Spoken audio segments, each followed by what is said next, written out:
What can happen to you if you discover your life is a lie? This answer exists in a dark forest tucked away in an unknown landscape somewhere in the vast expanse of the veiled beyond.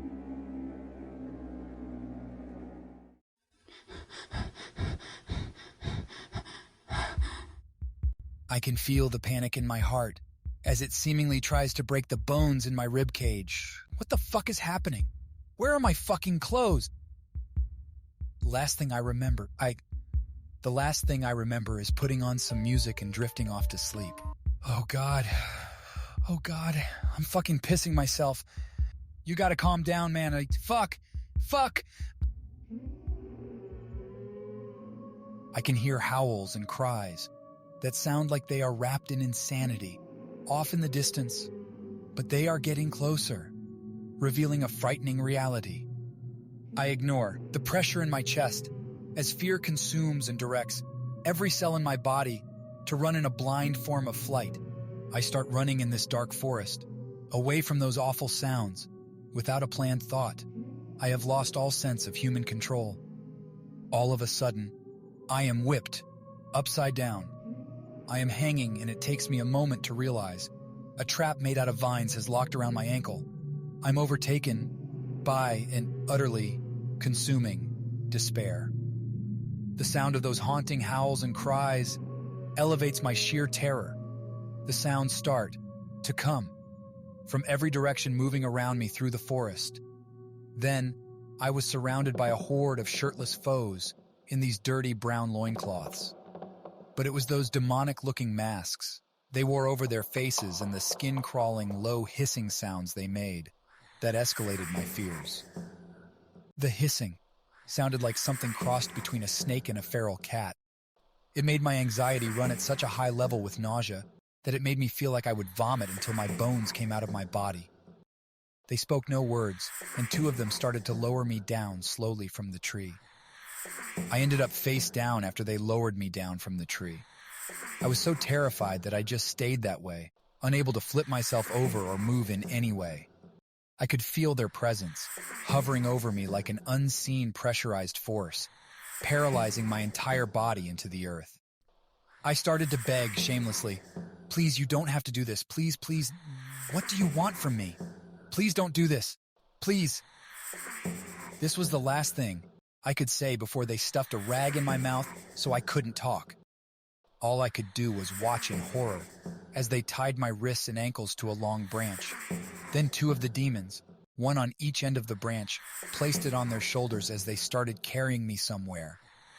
All I could hear was those hideous fucking hissing sounds and the crinkle of the forest under their walking as they carried me to wherever in hell I was going.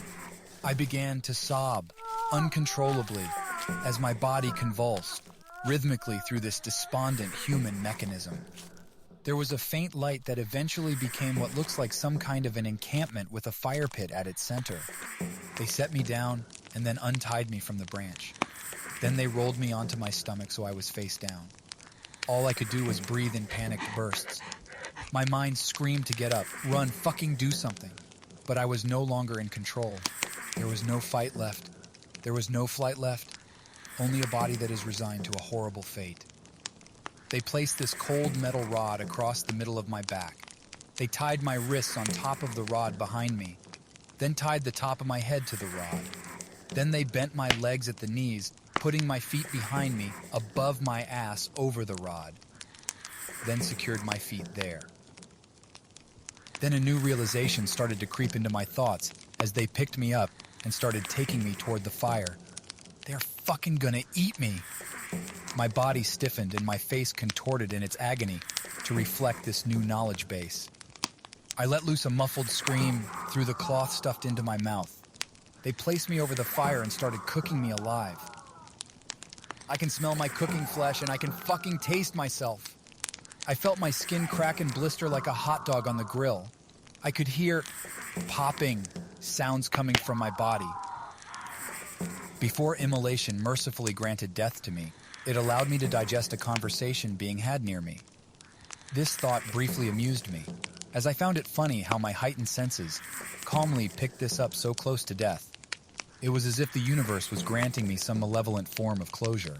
in some destitute and forgotten eternal purgatory. How do you always get us such tasty cattle? It's fucking easy, sir. These desperate degenerates don't realize that the job they just got hired into is a CIA operation. All the shit is fake. The business, the office, the job, all of it, an illusion. They have no clue their working life is a lie, and they are unwitting participants in an off-the-books experiment being run by the goddamn CIA. The secret is in how their body reacts under truly fearful situations, which directly affects the flavor profile they present to you. This is how we find the perfect specimens, to elevate how they taste on your palate. At the end of your hunt, Senator.